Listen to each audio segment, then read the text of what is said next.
లోక్సభ ఎన్నికల్లో బీజేపీకి big shock తగిలిందనే చెప్పాలి. సొంతగా మ్యాజిక్ ఫిగర్ను సాధించలేని బీజేపీ ఇప్పుడు 240 సీట్లకే పరిమితం అవుతుంది.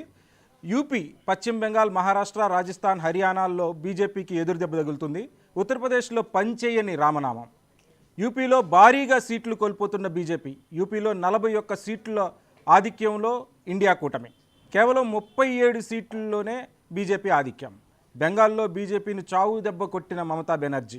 30 లోక్సభ నియోజకవర్గాల్లో ఆధిక్యంలో తృణమూల్ కాంగ్రెస్. కేవలం 11 స్థానాల్లోనే బీజేపీ లీడ్.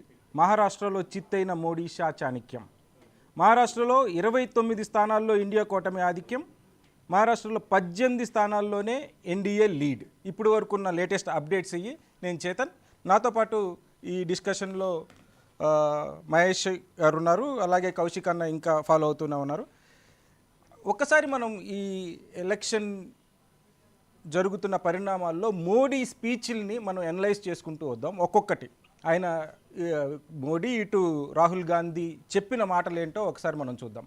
రాహుల్ గాంధీ ప్రధానంగా ఆయన చెప్తూ వచ్చింది కుల జనగణన చేస్తాము, భారతదేశంలో ఎంతమంది జనాభా ఉన్నారు, అది ఏ కులాలు ఉన్నారు, సోషల్ ఇంజనీరింగ్ చేస్తాను అని రాహుల్ గాంధీ చెప్పిన మాట ఇప్పుడు జనం రిసీవ్ చేసుకున్నారా లేదా అన్నది ప్రధానమైన క్వశ్చన్. అంటే జనరల్గా ఏ ఎలక్షన్లో ఒక పార్టీ గెలవడానికి ఒక్క అంశం మాత్రమే కీలకంగా ఉంటుందని మాత్రం నేను అంటే మండల్ వర్స్ కమండల్ ఉద్యమం 1990లో చాలా కీలకంగా వచ్చిన ఉద్యమం. ఆ ఉద్యమాన్ని ఇంపాక్ట్ అప్పుడు జయప్రకాష్ నారాయణ కావచ్చు, రామ్ మనోహర్ లోహియా కావచ్చు, ఇలాంటి వాళ్ళందరూ పెద్ద పెద్ద నాయకులుగా ఎమర్జ్ అయిన సంఘటన ఒక బీసీ పాయింట్ తోటే.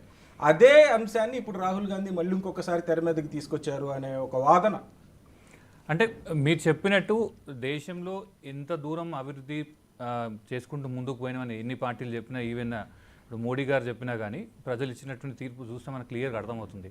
భావోద్వేగాల ఆధారంగా చేసేటువంటి ఏ ప్రచారం అయినా కానీ ఒక ఎక్స్పైరీ డేట్ ఉంటుంది. ఆ ఎక్స్పైరీ డేట్ అయిపోయినట్టే కనిపించింది. ఇదే రూల్ కాంగ్రెస్ పార్టీ కూడా వర్తిస్తుంది. I have a serious objections, maybe problems with Congress party campaign ఈ ఎలక్షన్లో. ఏంటిదంటే బీజేపీ చేసినటువంటి ఒక భావోద్వేగపూరితమైనటువంటి అంశాలకి కౌంటర్గా ఈ కులగణన అనేటువంటి అంశాన్ని తీసుకొచ్చారు. ఒక బలహీన వర్గాలకు చెందినటువంటి వ్యక్తిగా నేను కూడా దేశంలో అన్ని వర్గాలకి జనాభా ఆధారంగా రీసోర్సెస్ ఉండాలి, పంపిణీ కావాలి, పూరెస్ట్ ఆఫ్ ది పూర్కి ఫస్ట్ ప్రాధాన్యత దక్కాలి అభివృద్ధులు అనేది బలంగా నమ్ముతాను నేను కూడా. కానీ ఇప్పుడు వస్తున్నటువంటి రిజల్ట్స్ చూస్తే దాదాపు గడప వరకు వచ్చి ఆగిపోయినటువంటి పరిస్థితి ఉంది కాంగ్రెస్ పార్టీ ఆధ్వర్యంలోని ఇండియా కూటమి. ఒకవేళ ఇంతకుముందు చాలాసేపు నేషనల్ మీడియా అనాలిసిస్ కూడా చూస్తుండే, అందులో ఒక ఇంట్రెస్టింగ్ పాయింట్ వచ్చింది, దాన్ని కాంగ్రెస్ పార్టీ మిస్ అయినట్టు అనిపించింది.